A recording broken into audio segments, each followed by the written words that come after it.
मिथुन राशि राशि मंडल ની અંદર ત્રીજી રાશि જેના અક્ષર છે ક સ ઘ મિથુન રાશિનો સ્વામી બુધ ભગવાન છે। મિથુન રાશિના જાતકો આજે મંગળવારના દિવસે ખાસ તમારો ઉપાય અને કયું દાન કરવાથી શુભ ફળની પ્રાપ્તિ થાય તો વડીલ વર્ગ દ્વારા સારા આશીર્વાદ પ્રાપ્ત થાય, જૂના પ્રશ્નો ક્યાંક ને ક્યાંક ઉકેલાય, આજના દિવસે નવા કામકાજથી લાભ થશે, આવકના નવા સાધનો મળશે, પરિવારમાં મંગલ કાર્યનું આયોજન થાય, સાથે સાથે મિત્ર વર્ગની અંદર તમને નવા મિત્રોની ઓળખાણ થાય, એના દ્વારા સારી સફળતા રહે।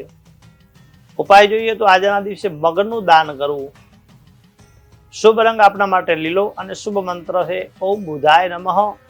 બુધનું કોઈ પણ પન્ના તમે ધારણ કરો અથવા લીલું ઘાસ ગાયોને ખાસ ખવડાવવામાં આવે, ગાયોની પૂજા કરવામાં આવે તો મિથુન રાશિના જાતકોનો આજનો દિવસ શુભ રહે। જય ગણેશ।